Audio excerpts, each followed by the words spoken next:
آنکھیں لال ہو گئی، طبیعت خراب ہونے لگی، کمزوری پڑنے لگی، تو وہ تو شہزادے تھے، شاہی ڈاکٹروں کو، حکیموں کو، طبیبوں کو بلایا گیا۔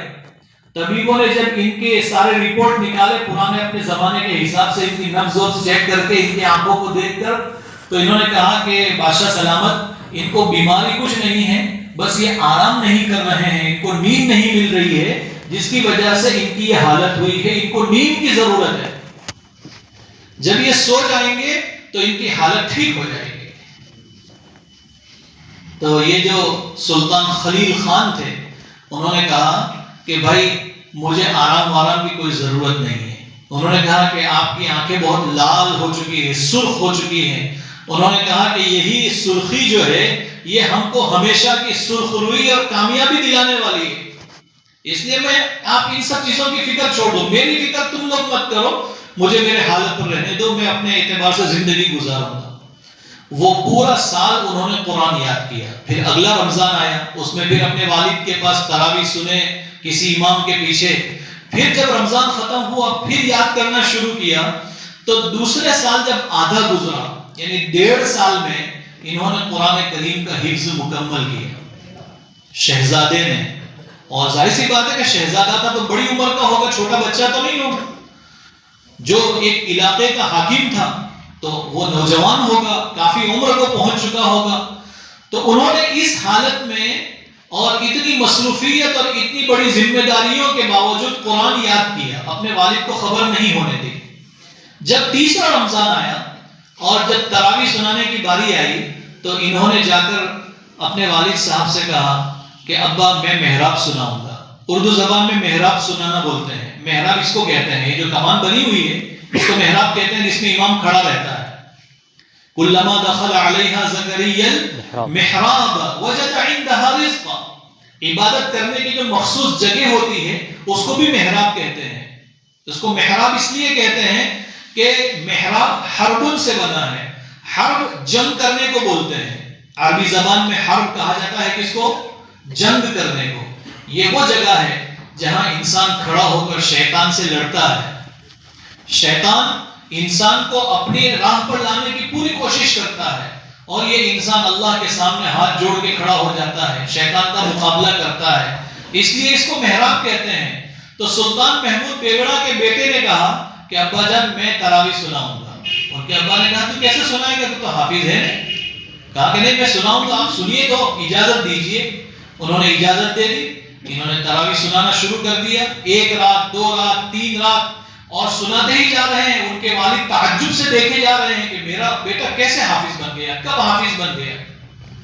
جب 10 راتیں گزری اور 10 رات کی تراویح ان کے والد نے سنی، تو پھر تراویح کے بعد رات کو تنہائی میں اپنے بیٹے کو بلایا اور کہا کہ بیٹا تم نے قرآن کو اپنے سینے میں محفوظ کر لیا ہے، اب اس بادشاہت کی جو کرسی ہے اس کے حقدار تم ہو چکے ہو، میں اس کا زیادہ حقدار نہیں ہوں۔ تمہارے پاس قرآن کی نعمت ہے، تمہارے پاس اللہ کے کلام کی نعمت ہے، میں تو خالی ہوں اس سے، اس لیے آج سے یہ پوری حکومت کی چابی میں تمہارے ہاتھ میں دیتا ہوں، آج سے اس پوری حکومت کو تم سنبھالو گے۔ یہ ہے قرآن اور قرآن کی عظمت اور قرآن کا اور اہل قرآن کا مقام و مرتبہ، کہ دیکھیے ایک آدمی نے قرآن کریم کو یاد کیا اور ایسی عمر میں یاد کیا کہ جس عمر میں یاد کرنا بہت مشکل ہوتا ہے۔ سلطان اورنگزیب عالمگیر رحمت اللہ علیہ مشہور بادشاہ گزرے ہیں ہندوستان کے، جنہوں نے پورے اکھنڈ ہندوستان کے اوپر حکومت کی۔ ہندوستان، پاکستان، بنگلہ دیش، افغانستان، سری لنکا، یہ پورا جو اکھنڈ بھارت تھا اس کے اوپر حکومت کرنے والے اورنگزیب عالمگیر رحمت اللہ علیہ، ان کے بارے میں مشہور ہے کہ انہوں نے 54 سال کی عمر میں قرآن حفظ کیا۔ کتنے سال کی عمر میں؟ ارے بولو بھائی، 54 برسنی عمر میں امر قرآن کریم یاد کرے۔ اور کیسے یاد کیا؟ یہاں بھی یہی بات پیش آئی کہ ان کے جو والد تھے ان کو کوئی حدیث سنائی گئی، کسی کے ذریعے سے انہوں نے حدیث سنی نہیں، بلکہ ان کے اورنگزیب کے جو بیٹے تھے وہ حافظ قرآن بنے۔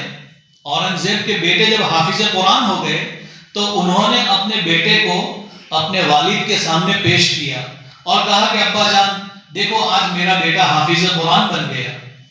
تو ان کے ابا نے کہا کہ بھائی بہت اچھا تمہارا بیٹا حافظ قرآن بن گیا، لیکن مجھے خوشی تب ہوتی جب میرا بیٹا حافظ قرآن ہوتا.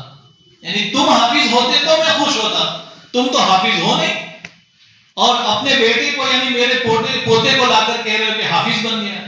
تو ان کے دل پہ چوٹ لگی. انہوں نے سوچا کہ یار ابا کو اس کا صدمہ ہے کہ میں حافظ نہیں ہوں. تو انہوں نے اپنی حکومت کے ساتھ ساتھ قرآن کریم کو یاد کیا 54 سال کی عمر میں. اب میں اور آپ اگر یہ عذر کریں کہ میرے پاس فرصت نہیں ہے، میرے پاس ٹائم نہیں ہے، مجھے قرآن پڑھنے کا وقت نہیں ملتا، تو یہ کیسے قبول ہوگا یہ عذر؟ میرے دوستو، حقیقت یہ ہے کہ قرآن کی جو عظمت ہے، قرآن کا جو احترام ہونا چاہیے، اس کا مقام اور مرتبہ جو ہمارے دلوں میں ہونا چاہیے، آج ہم نے اس مقام کو ختم کر دیا ہے. نہ ہمارے دل میں قرآن کی عظمت باقی رہی اور نہ قرآن والوں کی عظمت باقی رہی. دیکھیے مسجد میں اگر قرآن شریف گنیں گے آپ، ہماری اس مسجد میں تقریباً 100 قرآن شریف ملیں گے آپ کو. کتنے؟ 100 قرآن کے نسخے رکھے ہوئے ہیں، اچھے سے اچھے، چھوٹے والے، بڑے والے، 15 لائن والے، 13 لائن والے، سب رکھے ہوئے ہیں. لیکن آپ سوچئے، دیکھیے روزانہ مسجد میں آ کر کہ روزانہ مسجد میں قرآن کی تلاوت کرنے والے کتنے ہیں.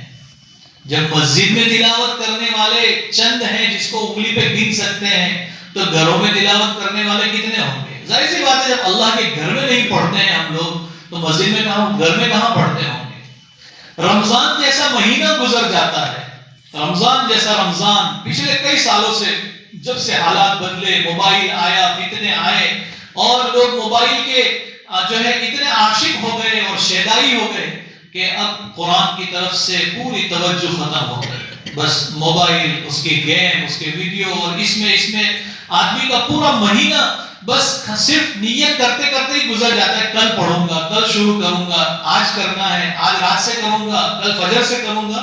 کرتے کرتے کرتے رمضان گزر جاتا ہے اور قرآن ایسے کیسے پڑھ رہ جاتے ہیں. صرف جو حافظ بچے ہیں وہ پڑھتے ہیں، یا چند ہمارے بزرگ پڑھتے ہیں، چند نوجوان پڑھتے ہیں، باقی سارا معاشرہ ہمارا قرآن سے دور ہوتا ہوا جا رہا ہے. قرآن کریم بہت عظیم کتاب ہے، بہت عظیم نعمت ہے اللہ کی. میں نے جو شروع میں حدیث پاک پیش کی، اس میں اللہ کے رسول صلی اللہ علیہ وسلم نے ارشاد فرمایا، حامل القرآن حامل لواء الاسلام. قرآن کریم کا جو حافظ ہے وہ کوئی معمولی بچہ اور معمولی طالب علم نہیں ہے، بلکہ اسلام کے جھنڈے کو اٹھائے ہوئے ہے. وہ پرانے زمانے میں جب جنگیں لڑی جاتی تھی تو فوج کا جو سپہ سالار ہوتا تھا، فوج کا جو کمانڈر ہوتا تھا، وہ بڑا جھنڈا ساتھ میں لے کر چلتا تھا. بڑا جھنڈا اس کے ہاتھ میں ہوتا تھا، لیوا اس کو کہتے ہیں. اور اس کے پیچھے جو ٹولیاں ہوتی تھی، چھوٹے چھوٹے گروپ ہوتے تھے، ان کا جو امیر ہوتا تھا وہ چھوٹا جھنڈا لے کر چلتا تھا، جس کو رعیہ کہتے ہیں عربی زبان میں. فرمایا کہ قرآن کا حافظ معمولی آدمی نہیں ہے، بلکہ وہ اللہ کے دین اسلام کا ترجمان ہے. اس کا جھنڈا اٹھائے ہوئے ہیں، مطلب اس کی پورے دین کا ترجمان ہے. اسی لیے فرمایا کہ جو حافظ قرآن کا اکرام کرے گا اللہ اس کا اکرام کریں گے. من اکرمہ اکرمہ اللہ. جو حافظ قرآن کی تعظیم کرے گا، اس کا ادب کرے گا، اس کا احترام کرے گا، اس کا لحاظ کرے گا، اللہ تعالیٰ اس کے ساتھ عزت کا معاملہ فرمائیں گے. وَمَنْ أَهَانَهُ فَعَلَيْهِ لَعْنَةُ اللَّهِ.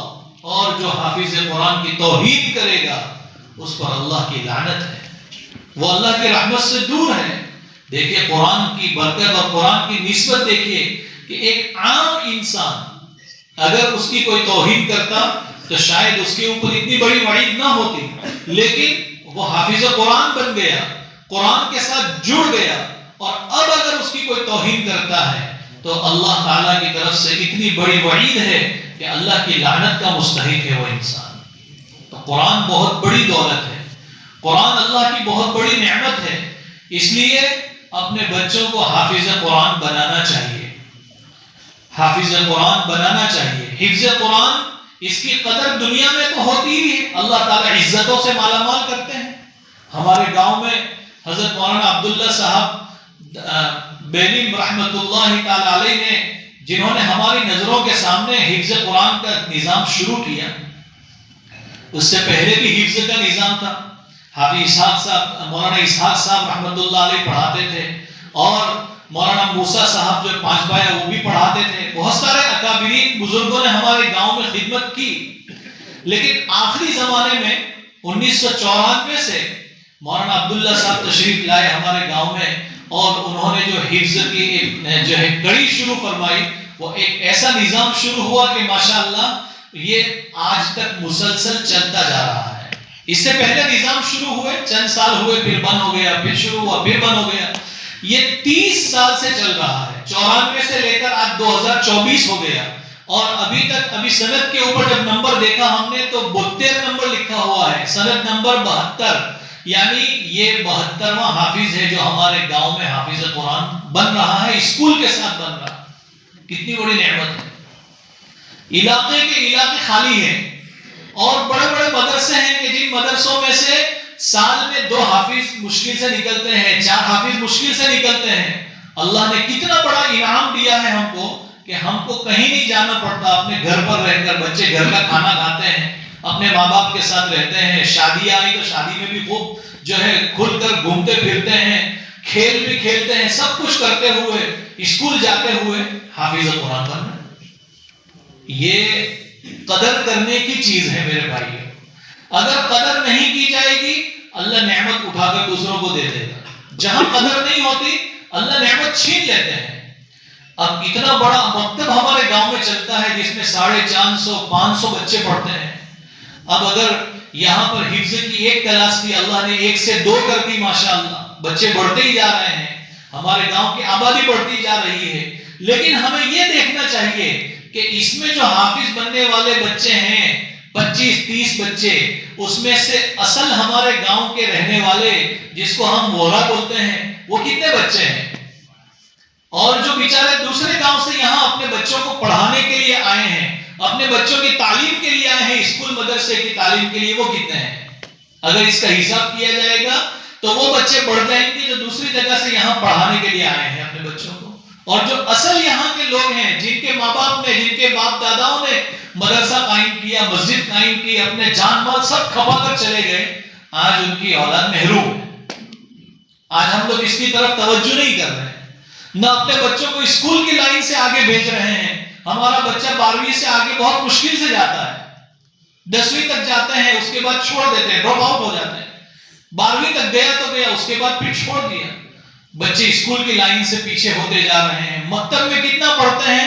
ناظرہ مکمل ہونے تک پڑھتے ہیں، 13-14 سال کی عمر ہونے تک، اس کے بعد پھر چھوڑ دیتے، ختم. جب سمجھنے کی عمر آتی ہے، جب ان کے اندر شعور پیدا ہوتا ہے جس میں ان کو نماز کا طریقہ، پاکی ناپاکی کے مسائل، حلال حرام یہ سمجھایا جا سکتا ہے، اس عمر میں جا کر ہمارے بچے مکتب سے الگ ہو جاتے ہیں. جب چھوٹے چھوٹے ہوتے ہیں، جب سمجھ کچی ہوتی ہے، جب جاتے ہیں.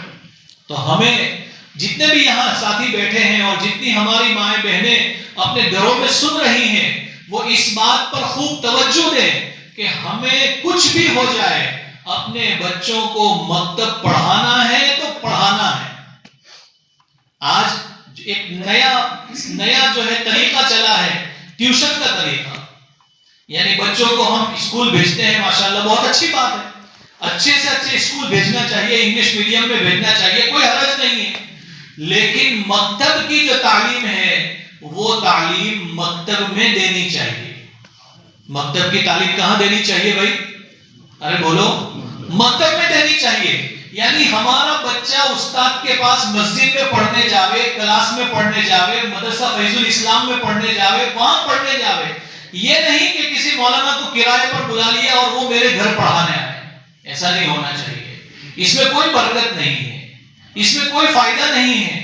تھوڑا بہت بچہ پڑھ بھی لے گا لیکن وہ کمال حاصل نہیں کر پائے گا، اور وہ روحانیت اور وہ جان پیدا نہیں ہوگی جو ایک کلاس کے ساتھ پڑھنے سے، مکتب میں بیٹھ کر پڑھنے سے حاصل ہوتی ہے.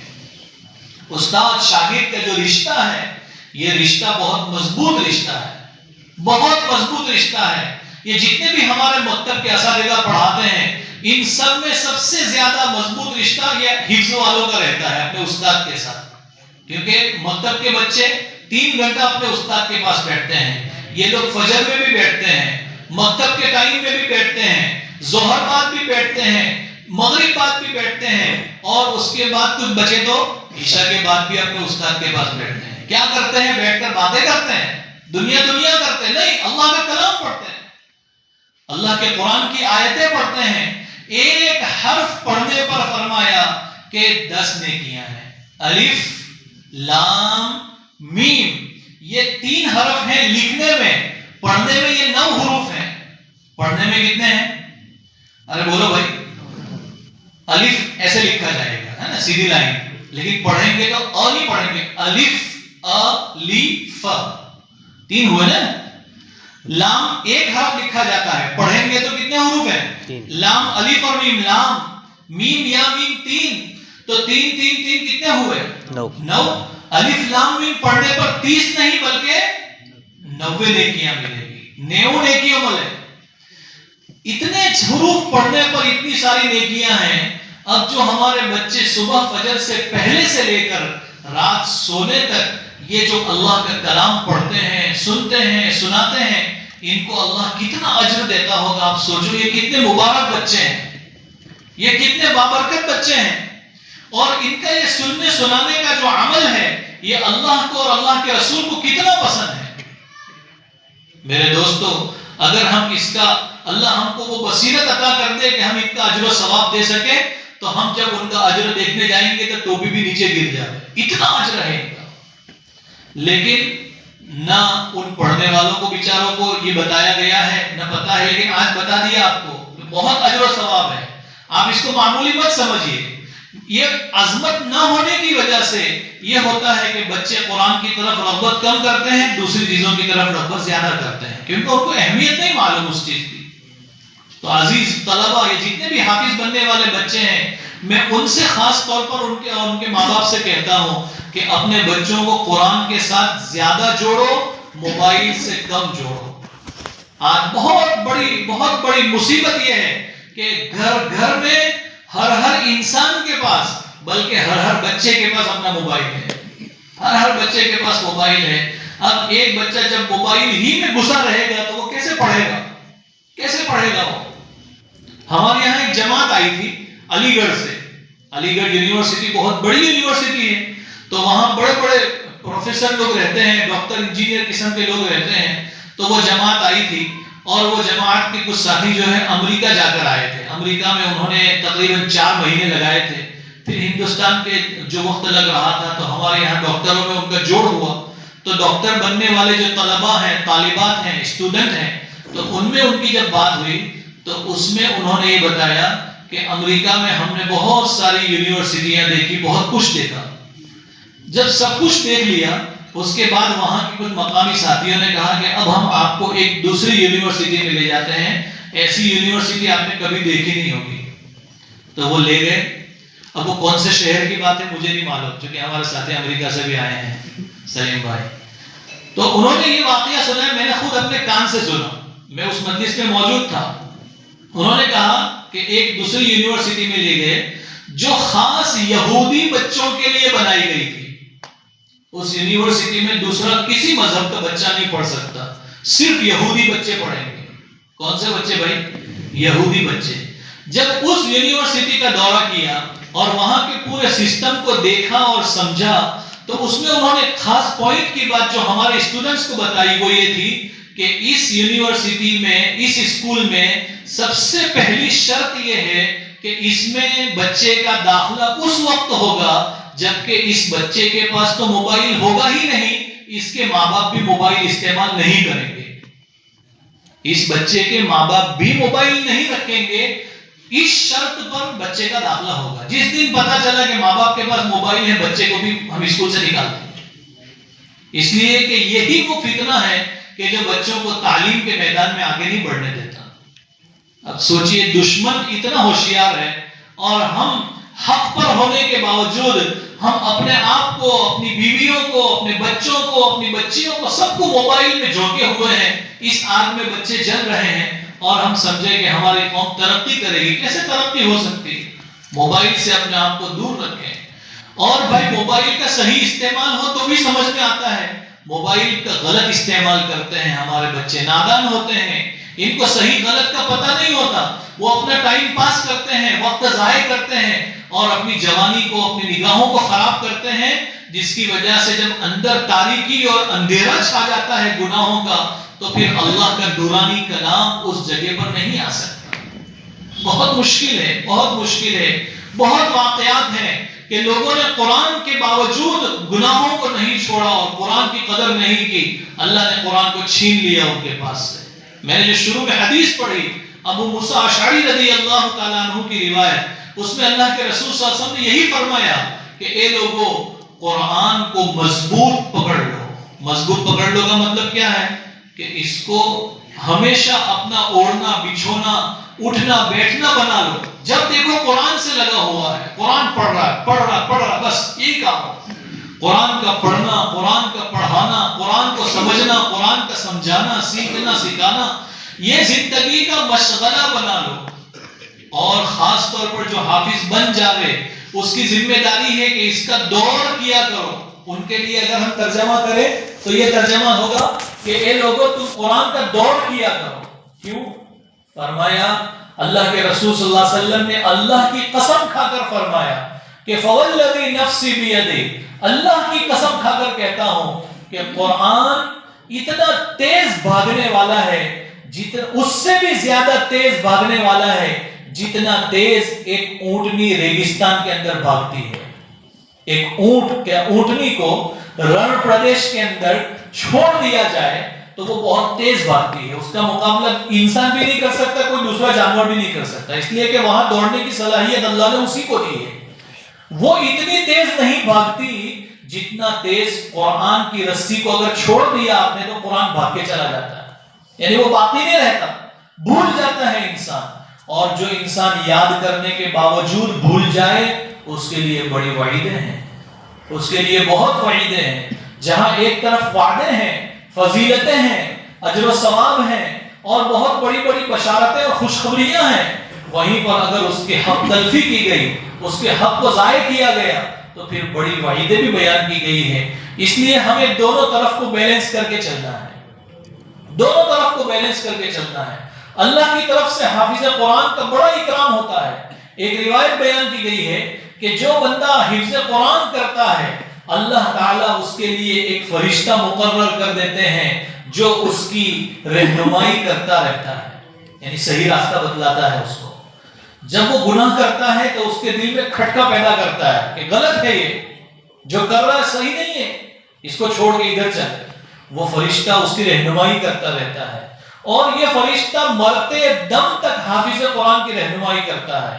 جب وہ حافظ قرآن مر جاتا ہے، اس کا انتقال ہو جاتا ہے، تو وہ فرشتہ جب اس حافظ قرآن کو کفنایا جاتا ہے، کفن پہنایا جاتا ہے، تو روایت میں ہے کہ وہ فرشتہ اس حافظ قرآن کے سینے پر اس کے کفن اور سینے کے بیچ میں بیٹھ جاتا ہے، یعنی سینے پہ آ کے بیٹھ جاتا ہے اور کفن کے اندر گھس جاتا ہے. جب اس کو دفن کرنے کے لیے لے جاتے ہیں قبرستان میں اور قبر کے اندر دفن کرنے کے لیے رکھ دیتے ہیں، اور جب منکر نکیر آتے ہیں، دو فرشتے جو سوال کرنے والے ہیں قبر کے اندر، تو یہ اندر سے باہر نکلتا ہے. کون؟ ارے بولو بھائی، فرشتہ. اور وہ فرشتہ جو ہے کھڑا ہو جاتا ہے. تو وہ دونوں فرشتے بولتے ہیں کہ بھائی تم یہاں سے ہٹ جاؤ، ہم کو اس کا حساب کتاب کرنے دو. تو یہ فرشتہ بولتا ہے کہ تم کو جو بھی حساب کرنا ہو میری موجودگی میں کرو گے، میری غیر حاضری میں نہیں ہو سکتا ہے.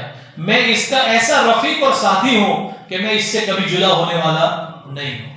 تو وہ فرشتے کہتے ہیں کہ بھائی ہم تو حساب کرنے کے لیے آئے ہیں، تو یہاں تو ہم اس کا حساب کریں گے، تنہا دوسرا کوئی نہیں ہونا چاہیے. وہ بولتا ہے کہ مجھے اللہ نے یہاں رکھا ہوا ہے، تم یہاں سے مجھے ہٹا نہیں سکتے. چنانچہ اس کی موجودگی میں حساب ہوتا ہے، سارے سوالات کا جواب دے دیتا ہے کیونکہ حفظ قرآن کر کے گیا تھا، قرآن پڑھ کے گیا تھا، قرآن کا حق ادا کر کے گیا تھا. اب جب حساب کتاب ہو گیا تو اب یہ اللہ کا فرشتہ جو ساتھ میں گیا تھا وہ اللہ کے پاس جاتا ہے اور اللہ سے سفارش کرتا ہے کہ اے اللہ، آپ کا ایک بندہ بغیر بستر کے سویا ہوا ہے، اس کے لیے جنت کا ایک بستر دے دیجئے. کیا دے دیجئے؟ جنت کا بستر، دنیا کا نہیں. وہ تو مٹی پہ رکھ دیتے ہیں نا مردے کو. کہا کہ یہ مٹی پہ سویا ہوا ہے، حافظ قرآن ہو کر مٹی پہ سویا ہے، مجھ سے دیکھا نہیں جا رہا ہے. آپ اس کے لیے کوئی چادر دے دیجئے، بستر دے دیجئے، اس کے لیے کوئی گادی دے دیجئے.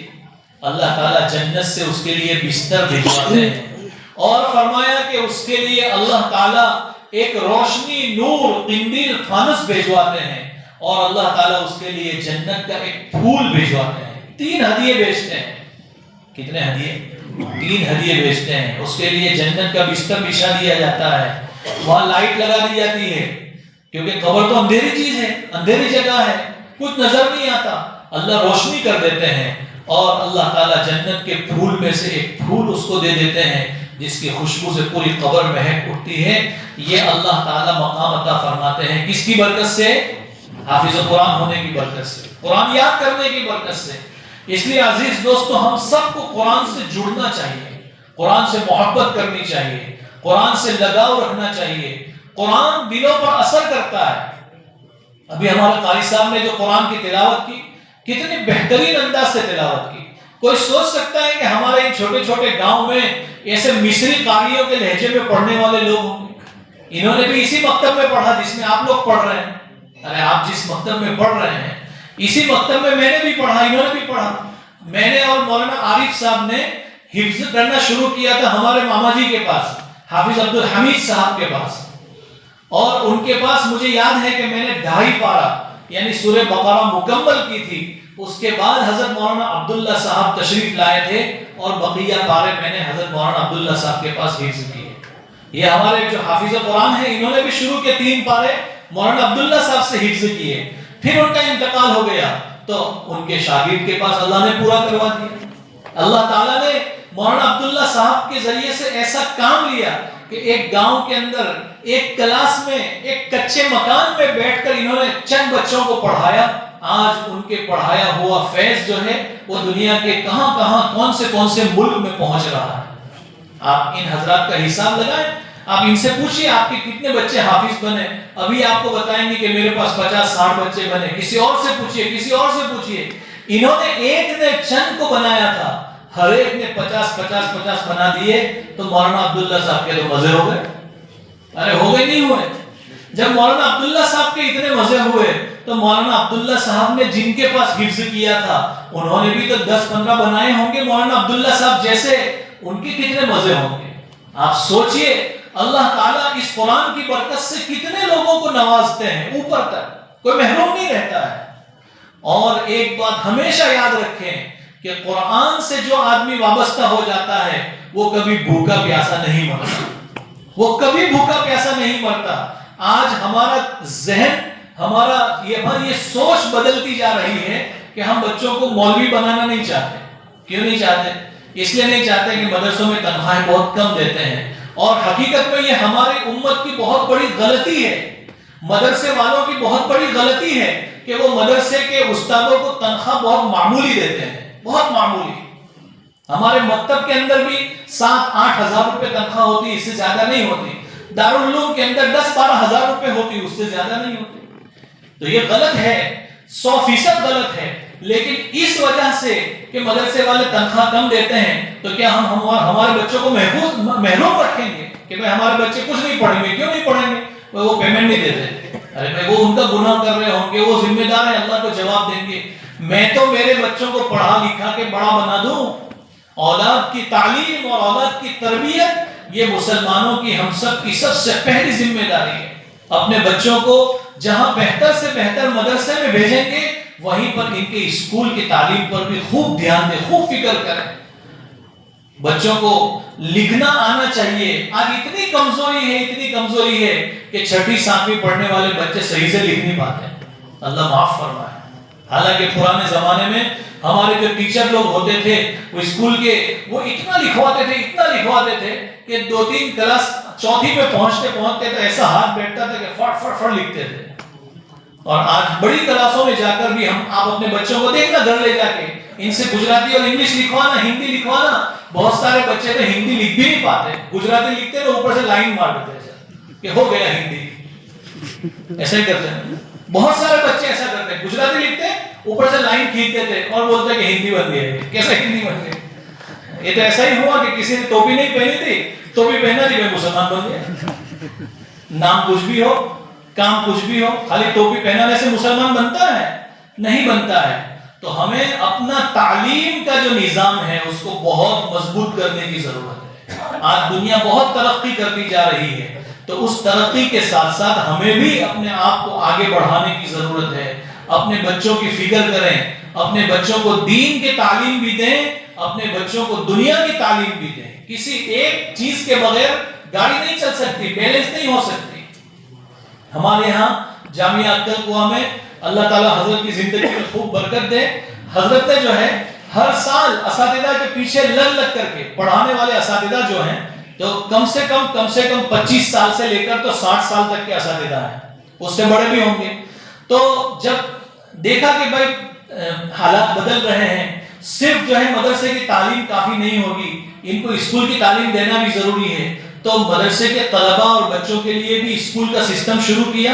اور اس کے ساتھ ساتھ ہر سال اعلان ہوتا ہے کہ جو اساتذہ نے ابھی تک 10ویں 12ویں کی ایگزام نہیں دی ہے تو فلاں آفس میں پہنچ جائیں, فارم بھرے جا رہے ہیں اور ایگزام کا نظام بن رہا ہے. اعلان ہوتا ہے باقاعدہ. تو الحمدللہ 350 کا اسٹاف ہے جامعہ میں. کتنا؟ 350 علماء کرام مدرسہ پڑھاتے ہیں, جس میں سے 250 علماء کرام 12ویں پاس ہو چکے, بعد میں پاس ہوئے. کوئی 30 سال میں پاس ہوا, کوئی 40 سال میں پاس کرا ہے سب کو ایگزام دلا کر کے.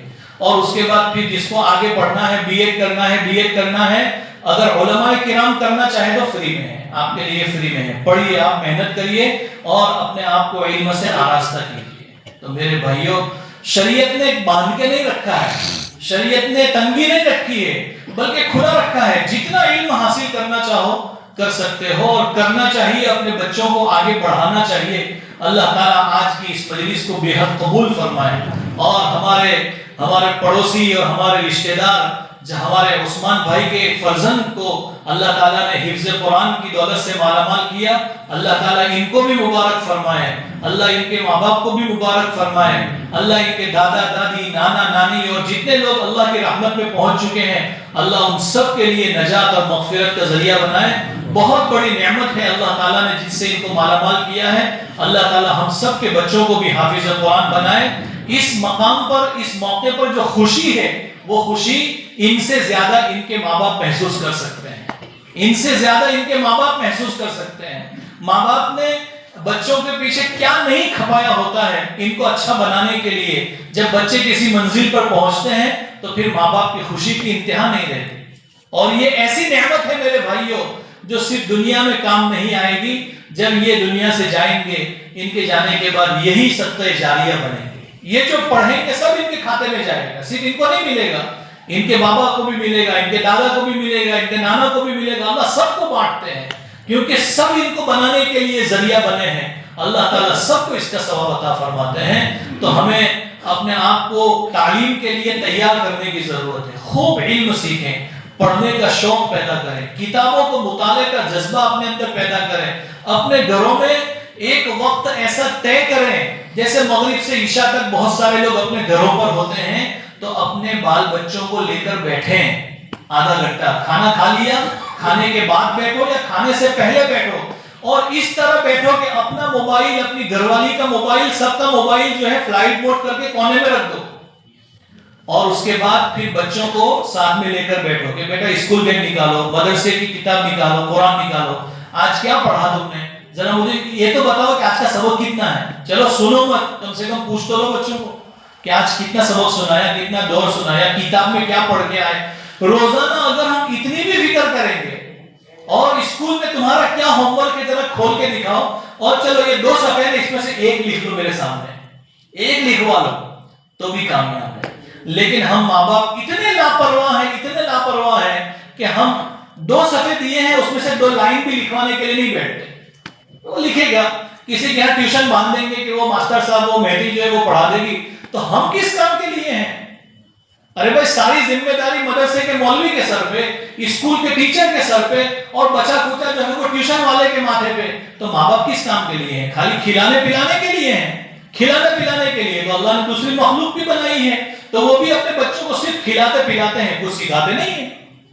ہماری بچے ہمارے اٹھنے بیٹھنے کو، ہمارے چال چلن کو، ہمارے انداز کو، ہماری گفتار کو، ہمارے کردار کو، ہمارے اخلاق کو، ہر چیز کو ہم سے سیکھنے والے بنائیں۔ ہم اتنا اپنے آپ کو ڈسپلن والا بنائیں، پاک صاف بنائیں، اپنے آپ کو اتنا مہذب بنائیں اور اپنے کیریکٹر اتنے اچھے رکھیں کہ بچے ہمارے ساتھ اٹھے بیٹھیں اور ہم کو دیکھ دیکھ کر سیکھیں کہ میرے ابا نے یہ کیا لہذا مجھے بھی یہ کرنا ہے۔ لیکن ابا کوئی اچھا کام کریں گے تو پھر بچے بولیں گے نا کہ مجھے یہ کرنا ہے۔ اب ابا بھی دور رکھتے ہیں بچوں کو کہ یہ میرے ساتھ رہے گا تو میرا موبائل چیک کر لے گا، ایسا بھی ہوتا ہے۔ اتنا جو ہے گزرا ہوا وقت آ گیا ہے کہ ماں باپ اپنے بچوں کے ہاتھ میں اپنا موبائل دینے کی ہمت نہیں کرتے۔ بعض لوگ ایسے ہیں، سب ایسے نہیں، لیکن بعض ایسے ہیں کہ وہ نہیں دے سکتے۔ بعض بچے ایسے ہیں کہ وہ اپنے ابا کو اگر میں کہوں کہ لا بیٹا موبائل لا تو فوراً دینے کی ہمت نہیں رکھتے۔ بعض بچے نہیں، پہلے تھوڑی دیر کونے میں جائیں گے، یہ ڈیلیٹ کریں گے، وہ ڈیلیٹ کریں گے، اس کو بلاک کریں گے، اس کو لو۔ یہ کیا ہے؟ یہ اندر کی خرابی ہے۔ یہ خرابی کہاں سے آئی؟ یہ اوپر سے آئی۔ یہ کہاں سے آئی بھائی؟ اوپر سے آئی ہے۔ اللہ تعالیٰ معاف فرمائے، اللہ ہم کو صحیح توفیق عطا فرمائے۔ میرے بھائیوں، میری بات کا خلاصہ اور نچوڑ یہ ہے کہ قرآن سے اپنے آپ کو جوڑیں، قرآن کی قدر کریں، قرآن والوں کی قدر کریں، اور صرف قرآن حفظ کر لینا ہی یہ کافی نہیں ہے، بلکہ جو بھی علم ہے، قرآن کی سمجھ ہے، قرآن کے احکام کو سمجھنا، اس کا مطلب، اس کا معنی سمجھنا، اور حدیث کا علم حاصل کرنا، مسئلے مسائل کا علم حاصل کرنا، یہ سارے علوم کا حاصل کرنا بھی بہت اہمیت رکھتا ہے۔ کسی چیز کو صرف رٹ لینا، قرآن ایک ایسی عظیم نعمت ہے کہ صرف رٹ لینے پر بھی اجر و ثواب ہے، صرف یاد کر لینے پر بھی بشارتیں ہیں، لیکن یہ کافی نہیں ہے۔ کوئی یہ سوچے کہ میرا کام پورا ہو گیا، پورا نہیں ہوا، ابھی شروع ہوا ہے، ابھی آدھا بھی نہیں ہوا ہے، ابھی تو اس کے بعد بھی مدرسے میں جاؤ اور وہاں جو ہے کچھ علم حاصل کرو، 5-6 سال رہ کر کے، جب تم قرآن کی آیت کا ترجمہ کر سکو، سمجھ سکو، لوگوں کو سمجھا سکو اور خود عمل کر سکو، اتنی صلاحیت پیدا کرو گے تو اب تمہارے یہ حفظ والا جو عمل تھا وہ عمل مکمل ہوا، اب یہ کامیاب ہے۔ اب آپ جو ہے اپنے مقصد میں پورا اتر چکے ہیں، تو قرآن کے ساتھ جوڑیے اپنے آپ کو۔ یہ جو بچے حافظ بنتے ہیں، ان کو حفظ کے بعد جو ہے آزاد نہ چھوڑ دیں، بلکہ ان کو آگے کی تعلیم کے لیے جس مدرسے میں تم کو اچھا لگے، جہاں کا رہنا سہنا کھانا پینا اچھا لگے، وہاں پر رکھو۔ بعض مدرسے آج کے زمانے میں پیسے لے کر، فیس لے کر پڑھاتے ہیں، لیکن بہت اچھی تعلیم دیتے ہیں۔ مولانا سجاد صاحب کا مدرسہ ہے، ادھر جو ہے ہمت نگر میں گدھا کا مدرسہ ہے، تو پیسے لیتے ہیں وہ لوگ، لیکن بہت اچھا جو ہے سب چیزیں ان کو دیتے ہیں، رہنے کے لیے، کھانے کے لیے نظام بناتے ہیں۔ تو آدمی کے پاس اگر ہے مال تو دینا چاہیے، ضروری نہیں ہے کہ مفت والے مدرسے میں ہی سب پڑھائیں گے، کھروڑ میں پڑھاؤ، نادر میں، ضروری نہیں ہے۔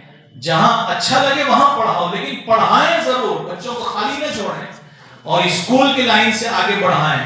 اور اپنے گھر کا ماحول جو موبائل کے ذریعے سے خراب ہوتا جا رہا ہے، خصوصاً ہماری مائیں بہنیں جو اس بیان کو سن رہی ہیں، جو سیریل دیکھنے کی اتنی عادی ہو چکی ہیں کہ ان کی پوری زندگی کا دار و مدار خالی وقت کا پورا جو ہے گزارا کس پر ہوتا ہے؟ پاکستانی سیریل کے اوپر، پاکستانی سیریل، بس اور کچھ بھی نہیں، دن بھر یہ کام ہے۔ اللہ کے واسطے ہاتھ جوڑ کر کہتے ہیں کہ آپ اس سے الگ ہو کر اپنے بچوں کی تعلیم، اپنے بچوں کی تربیت کے اوپر دھیان دیں، اپنے بچوں اور بچیوں کو وقت دیں، اپنے بچوں کو قرآن کتاب لے کر بٹھائیں، اسکول کی بیگ لے کر بٹھائیں، روزانہ ان کو پوچھیں کہ کیا پڑھا، کیا چھوڑا، اسکول گیا نہیں گیا، گیا تھا تو کیا کر کے آیا۔ روزانہ اس کے لیے 1 گھنٹہ اگر ہم فارغ کریں گے تو انشاءاللہ امید کی جا سکتی ہے کہ ہمارے بچے آگے بڑھیں گے اور کامیاب ہوں گے۔ اللہ تعالیٰ آج کی اس مجلس کو بے حد قبول فرمائے، اور ہمارے جتنے بھی طلبہ حافظ قرآن بن رہے ہیں، اللہ ان سب کے لیے بھی حفظ قرآن کو آسان فرمائے، اور اللہ رب العزت ان کے جو اساتذہ کرام یہاں پڑھا رہے ہیں، اللہ ان کو بھی جزائے خیر عطا فرمائے، مدرسہ کمیٹی کے جتنے لوگ ہیں ان کو بھی اللہ جزائے خیر دے، اور ہمارے گاؤں کے جتنے لوگ مدرسے کا، اسکول کا تعاون کرتے ہیں، اللہ ان سب کو قبول فرمائے۔ وآخر دعوانا الحمدللہ رب العالمین۔ اب ہمارے یہ آج کے جو دلہنیاں ہیں حافظ قرآن، وہ آخری آیت تلاوت کریں گے انشاءاللہ، قرآن کا حفظ مکمل کریں گے، اور اس کے بعد دعا ہوگی، اور یہ مقبول دعا کی مجلس ہے، لہذا آپ اپنے دل سے جو بھی دعا کرنا چاہیں وہ بھی کر سکتے ہیں، اور جو دعا مانگی جائے اس پر بھی آمین کہیں گے انشاءاللہ۔